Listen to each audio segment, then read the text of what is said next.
तो नमस्कार, कैसे हैं आप लोग? आज फिर से आए हैं, आपके सामने हाज़िर हैं। लेकर आए हैं, देखिए सबसे पहले तो सबसे पहले जो हमारा आज का मसला है, या आज का जो मुद्दा है वो क्या है? सारा देवते पर महाभियोग सुनाया प्रक्रिया जो है वो शुरू हो चुकी है। ये कौन हैं? कहाँ की हैं? के ऊपर क्या चार्जेज़ हैं? क्या एलिगेशन लगाए गए हैं? कितनी चीज़ों की दम है उनमें और ये इम्पोर्टेंट हमारे लिए क्यों है? ये तो दुनिया की ग्लोबल न्यूज़, तो हम क्या चीज़ किस तरीके से वो सारी चीज़ें हम आज डिस्कस कर रहे हैं।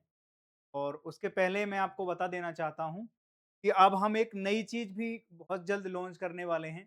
इसमें हमारे जो इंस्टेंट टॉपिक जिनके बारे में अभी चल रही हैं, उनके बारे में आपको कुछ एक इनसाइड स्टोरी मैं देने की कोशिश करूँगा, 360 व्यू में, ताकि आपको ये पता लग सके कि वो चीज़ें चल क्यों रही।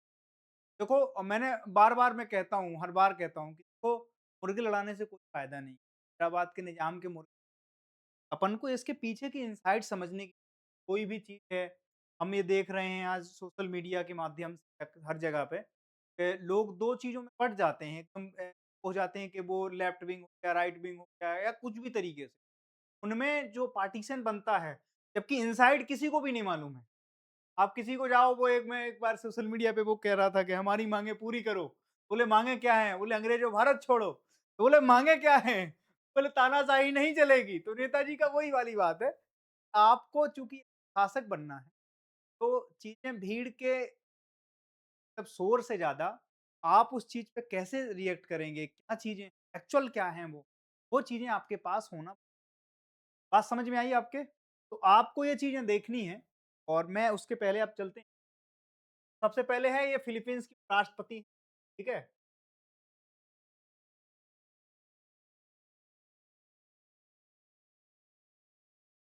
ठीक है? पहले ले लेते हैं, तो ये कहाँ की हैं? फिलीपींस के उपराष्ट्रपति हैं, इन पे महाभियोग या इम्पीचमेंट शुरू हुई। इन पे आरोप क्या था कि आरोप धन के दुरुपयोग का, इन पे करप्शन के आरोप लगे। ठीक है? रिश्वतखोरी के आरोप लगे हैं, अवैध संपत्ति अर्जित करना, ठीक है? इल्लीगल जो इन लोगों ने वो किया है एनक्रोचमेंट वगैरह, अवैध संपत्ति बनाई, वो सारी की सारी अकूत संपत्ति का हिसाब देना पड़ रहा है। ये ज़रूरी होता है, जब कभी भी कहीं भी आपके यहाँ लोकतंत्र है और अगर इस तरीके की कोई चीज़ें बन रही हैं, वो नैतिक ज़िम्मेदारी है उन संस्थाओं की, मैं संस्थाओं पे हमेशा ज़ोर देता हूँ, ठीक है? तो यहाँ पर संस्थाएँ कमज़ोर नहीं हैं, क्या है वो सीधे के सीधे उपराष्ट्रपति के ऊपर इम्पीचमेंट आ गया है।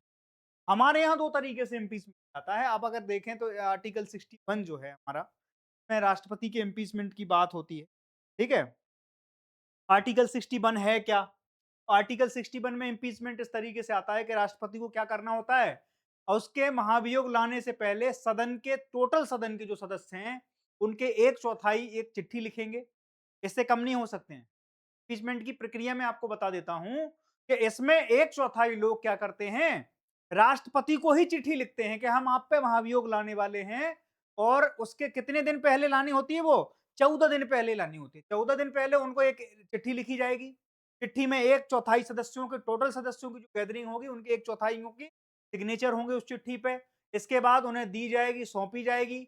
उसके बाद उनके ऊपर क्या होगा, राष्ट्रपति अपने पद से इस्तीफा, ध्यान रखना, राष्ट्रपति क्या देंगे, अपने पद से इस्तीफा देंगे जिस दिन सदस्यों के हस्ताक्षर हो गए। और अगर 2/3 बहुमत से पारित हो गया वो सदन में कानून, केवल हस्ताक्षर से काम नहीं चलेगा, 2/3 सदन में चाहिए, राज्यसभा में चाहिए और लोकसभा में चाहिए। लोकसभा में 2/3 सदस्य, टोटल सदस्य, ध्यान रखना। तो हमारी कुल संख्या है 2/3 उसका, उपस्थिति का 2/3 नहीं है। उपस्थिति का 2/3 केवल कहाँ जाएगा, अगर हमें सुप्रीम कोर्ट के सीजेआई साहब पे अगर महाभियोग चलाना है, किसी जज पे महाभियोग चलाना है, उस केस में अभी जस्टिस वर्मा के ऊपर जब महाभियोग चलाया गया, तो उस केस में साधारण बहुमत की जरूरत नहीं। ठीक है? मतलब वहां पे उपस्थिति का 2/3 अपन को चाहिए होगा। अब मान लो किसी दिन 100 सदस्य उपस्थित हुए, सदस्यों का तो 2/3 वहां पे उस दिन चला जाएगा। ठीक है? या फिर साधारण बहुमत। बात समझ में आ गई? तो महाभियोग की प्रक्रिया हमारे यहाँ राष्ट्रपति के लिए 61 में है, 2/3 बहुमत हमारे लोकसभा में रहेंगे और 2/3 कहाँ जाएगा, राज्यसभा में। और जब राज्यसभा में ये सारी चीजें, तो फिर हमारे जो का नाम से दूसरे सदन में भेज दिया जाएगा और बहुमत से पारित होने के बाद राष्ट्रपति का है। है, व्यवस्था हमारे यहाँ भी लागू है, लेकिन सोचो आज तक भारत में राष्ट्रपति के खिलाफ कभी भी महाभियोग है, ठीक है?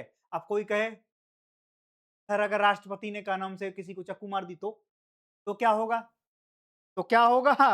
अब जिन लोगों को अगर इस तरीके के ख़्याल आ रहे हैं, के लिए भाई मैं एक ही चीज़ है कि भगवान की आत्मा को जो है, अब क्या बोलें हम, है ना? थोड़ा-सा ठंडा रखें कि अगर इस तरीके के ख़्याल अगर आपके में हैं और आप यूपीएससी में आप एनरोल हैं, आप आए हुए हैं इस एग्ज़ाम की तैयारी में, भगवान आपको शक्ति प्रदान करे, क्योंकि इस तरीके से ख़यालात बदल जाते हैं, हालात बदल जाते हैं। हाँ, आपकी सोच क्यूरियोसिटी हो सकती है, आप ग्रेजुएशन करके आए हों और फिर तरीके से इस तरीके से सोच रखते हों, तो मैं उसके तो समाधान है।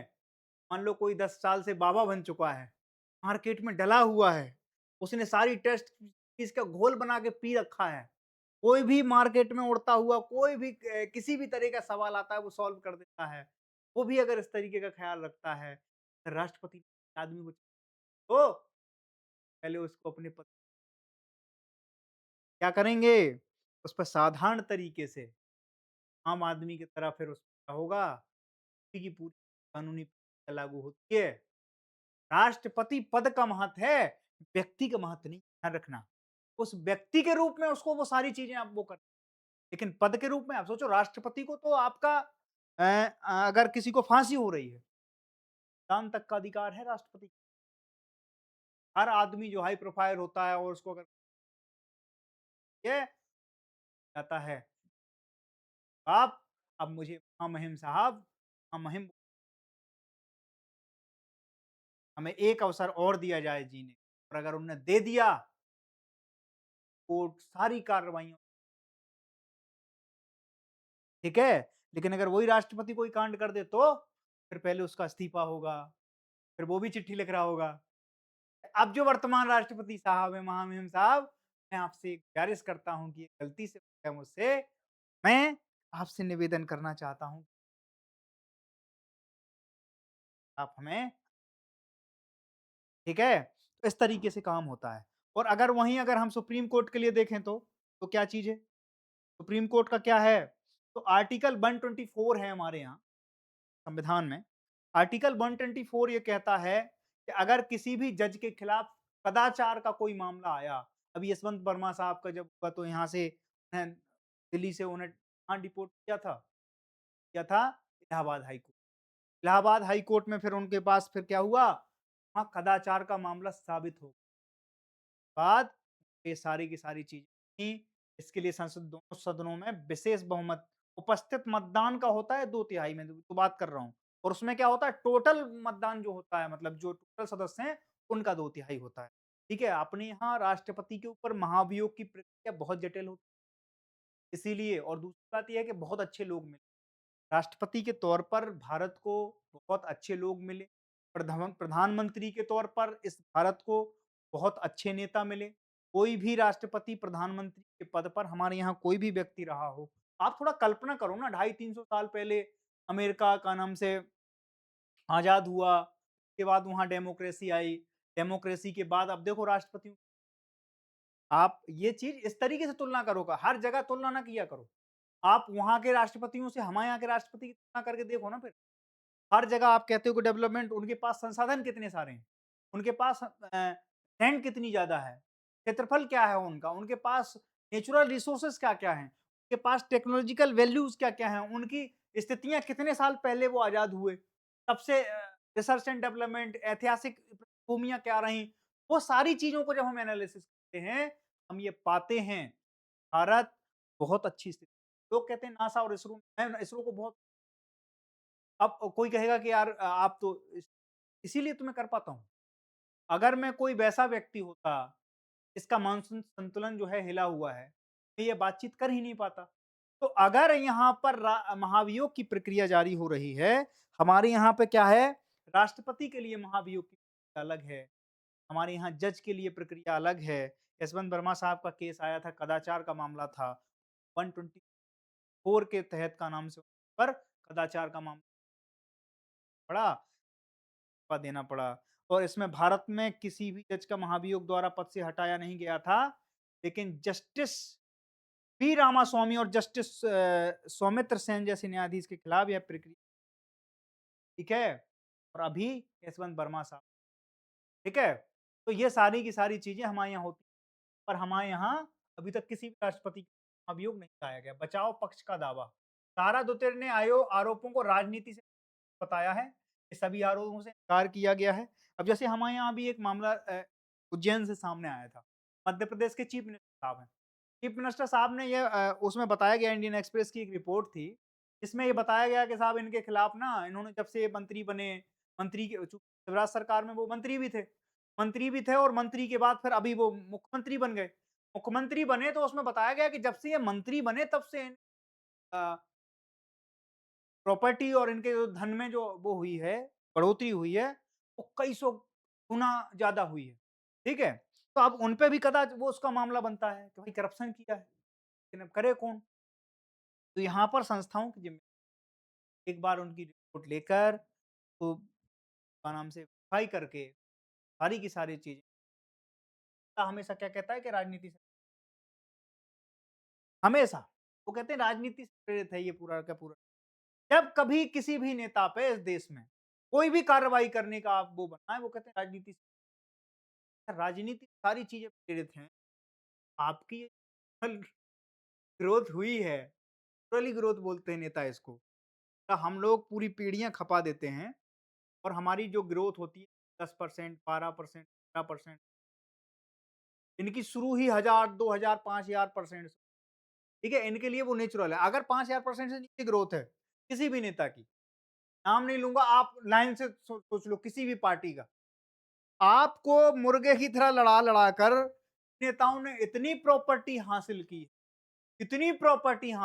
है, उसका कोई ब्यौरा किसी के पास और कोई जवाब नहीं।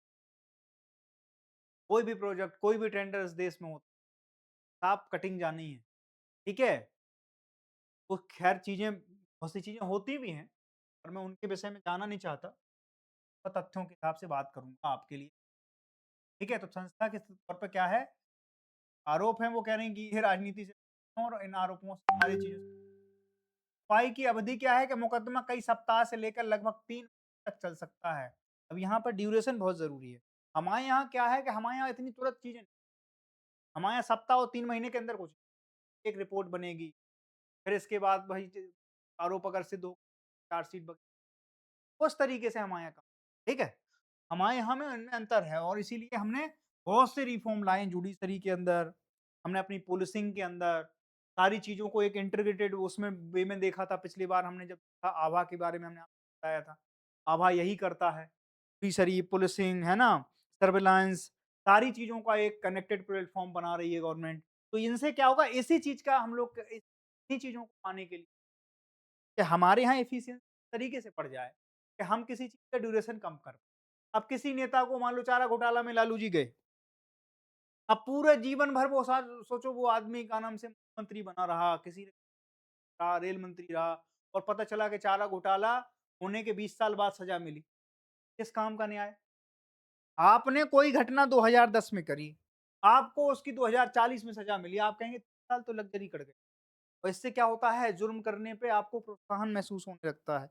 इसीलिए एफिशिएंसी के साथ टाइम ड्यूरेशन किसी भी न्याय की प्रक्रिया को आपकी लोकतांत्रिक वैल्यूज को मजबूत बात समझ में आ गई? ये दोषियों दोषियों की शर्त क्या है, दोष सिद्ध की शर्त क्या है कि प्रिंस की 24 सदस्य, यहाँ पे केवल 24 सदस्य, 16 सदस्य, 2/3 समर्थन आवश्यक होगा। अब इसमें भी यहाँ सेम चीज है, इसीलिए मैंने यहाँ से उठा लिया। क्यों उठा लिया कि यही सेम चीज तो हमारे यहाँ होती है। महाभियोग की प्रक्रिया तो यही है ना, 2/3 बहुमत। अब वहाँ सदस्य 24 हैं, 24 सदस्यों को 2/3 यहाँ लगेगा। हमारे यहाँ सदस्य ज़्यादा हैं, तो हमारे यहाँ ज़्यादा का लगेगा। ठीक है? समर्थन आवश्यक होगा और दोषी पाए जाने पर उन्हें पद से हटा दिया जाएगा, ठीक है? और भविष्य की सार्वजनिक पद धारण करने के आयोग ठहरा दिया जा सकता है। अब देखो कितनी, अगर आप इसमें दोषी पाए गए, तो आपको भविष्य सब जगह से बिल्कुल इनवाइट कर दिया, आप किसी जगह पे एनरोल हो, हर जगह से आपको अयोग्य ठहरा दिया जाए, ठीक है? तिहाई बहुमत 16 है यहाँ पे, ठीक है? महाभियोग इम्पीचमेंट किसी उच्च संवैधानिक पदाधिकारी को गंभीर आरोपों के आधार पर पद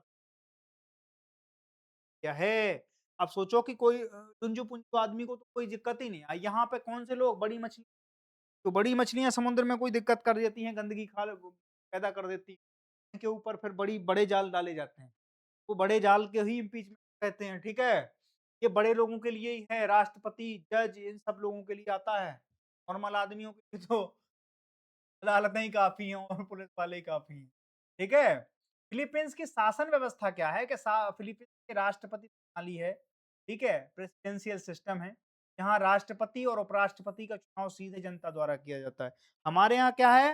हमारे यहाँ प्रधानमंत्री, है ना? लोगों को लोग चुनते हैं। फिर क्या करते हैं वो? वो एक अपना नेता चुनते हैं, दल का सदस्य चुनते हैं। दल के सदस्य को क्या करते हैं हम? प्रधानमंत्री घोषित किया जाता है, prime minister of India. Prime minister of India के पास अथाह पावर होता है। हमारे यहाँ राष्ट्रपति का पावर पावर नहीं होता है। ऐसी लुटियंस ज़ोन में एक ऐसे हलकों में चर्चा होती है, जानते हैं। हमारे यहाँ राष्ट्रपति का काम है भोजनम, भाषणम और उद्घाटनम। भोजन, भाषणबाजी, उद्घाटन करने की ज़िम्मेदारी किसकी है? वो है राष्ट्रपति। बाकी सारी चीज़ें हमारे यहाँ सोचो कितना पावरफुल है प्रधानमंत्री। प्रधानमंत्री का पद इतना पावरफुल है इंडिया में, सबसे ज़्यादा अगर क्या नाम से विकासशील देशों में अगर देखा जाए, अगर उसमें देखा जाए राष्ट्रपति और प्रेसिडेंशियल जो सिस्टम है, के अलावा अगर देखा जाए हमारे यहाँ जो क्या नाम से प्रणाली है, संसदीय प्रणाली है, तो संसदीय प्रणाली में आप ये देखिए कि इंडिया से ज़्यादा पावरफुल, ज़्यादा मजबूत कोई राष्ट्र है, ना पावर हो प्रधानमंत्री भारत का केवल स्त्री सारी चीज़ें। रात में अगर उसको क्या नाम से वो हुआ, आई लेटते हुए, नहा रहा है हमारे देश का प्रधानमंत्री, तो अगर इच्छा हो गई कि सुबह एक काम करते हैं, एक नया डिपार्टमेंट खोल देते हैं। बोले कौन सा? बोले खोया पाया डिपार्टमेंट। बोले एक नए मिनिस्ट्री की वो कर लेते हैं, क्या? फॉर्मेशन कर लेते हैं। Mineral water ministry, Himalaya ministry, Ambar ministry, वो कर देगा सुबह-सुबह ही। सुबह नहीं हो पाएगा, उससे पहले फॉर्मेशन हो जाएगी। वेबसाइट रन हो जाएगी और उसमें सारी चीज़ें हो हमारे यहाँ देश के प्रधानमंत्री को जैसे ही कोविड लगा तो एक अंतरात्मा में वो विचार आया, बोले एक काम करते हैं, पीएम केयर फंड तो ठीक, कोविड केयर फंड वो क्या है ये? तो ये इसलिए है कि इसमें कोविड में लोग दान देना चाहते हैं, के लिए वो बन बोले फिर बोले ये आरटीआई के दायरे में नहीं। नहीं आएगा तो नहीं आएगा। अब राम मंदिर का कल मैं बता रहा था आपको कि राम मंदिर ट्रस्ट बना, बोले ये आरटीआई के दायरे में आएगा ही नहीं। अब जब नहीं आएगा और 3 मंदिर उन्होंने पहले बना दिए, उसमें वैष्णो देवी मंदिर था, तिरुपति बालाजी था, है ना? तो वो सारे के सारे मंदिर क्या थे? वो ट्रस्ट में आ रहे थे। ये मंदिर नहीं आएगा ट्रस्ट में, बोले क्यों? बोले इसकी चर्चा मत करो। आएगा नहीं तो आया नहीं फिर। ठीक है? तो हमारे यहाँ प्रधानमंत्री का पद इतना है। जहाँ प्रेसिडेंशियल सिस्टम है, उसमें राष्ट्रपति जो है अमेरिका के राष्ट्रपति का पद सबसे और उसी का नतीजा है कि डोनाल्ड ट्रंप आज उसका लूपहोल समझे। वो जानते हैं कि इस पद पे जिस पे हम बैठे हैं, कोई माई का लाल मेरा ये रात में कहते हैं is a hell hole country, India is a dead economy, है इंडियन डेड इकोनॉमी। ये सारी चीजें उन्हें पता है हम कुछ भी बोल देंगे, हम कुछ भी कर देंगे, किसी को गरिया भी देंगे, तो भी हमारा कोई कुछ बिगाड़ नहीं पाएगा। बात समझ में आ गई? इसीलिए हाँ, क्या है प्रेसिडेंस और जब प्रेसिडेंशियल सिस्टम है, राष्ट्रपति और उपराष्ट्रपति के पद बहुत पावरफुल होते हैं। इसीलिए ये बहुत महत्वपूर्ण है। यहाँ पर ये मान लीजिए आपकी ये उपराष्ट्रपति जो हैं, ये राष्ट्रपति के बाद दूसरे नंबर का पद हो जाएगा और उपराष्ट्रपति पर अगर कोई इम्पीचमेंट ला रहा है, दाद देते हैं हम उस देश के सिस्टम कैसे पहुँच पाएगा आप समझो ना? इतने बड़े जगह पे हाथ डालने की जरूरत कर कौन पाएगा? अगर की है तो बहुत बड़ी भाग्य की बात है उस दिन, ताकि सैल्यूट करता हूँ, ऐसे लोग ऐसा सिस्टम तो आप है ना? भारत फिलीपींस संबंध क्या है तो इसमें थोड़ा-सा एक बैकग्राउंड देख लेते हैं। राजनीतिक संबंध है हमारे 1949 से, भारत की एक्ट ईस्ट पॉलिसी में महत्वपूर्ण साझेदार आदमी है ना? ये देश हमारा एक्ट ईस्ट पॉलिसी का बहुत महत्वपूर्ण हिस्सा है, ठीक है? रक्षा, व्यापार, समुद्री सुरक्षा और सांस्कृतिक हमारे इनके साथ टाई अप हैं। फिलीपींस की जो राजधानी है वो है मनीला, है ना? जनसंख्या लगभग कितनी है? जनसंख्या यहाँ पर है आपकी 11 साढ़े 11 करोड़ 2014 के मुताबिक, ठीक है? यहाँ पे सेंसस हुआ होगा, के हिसाब से कितनी है? साढ़े 14 करोड़ है। दक्षिण पूर्व एशिया में स्थित है, द्वीपीय देश है बेचारा, है ना? ठीक है? ये है और पश्चिम में दक्षिण चीन सागर, पूर्व में प्रशांत सागर से, ठीक है? तो ये इस वजह से आज चर्चा में था, उसके बारे में हमको समझा, ठीक है?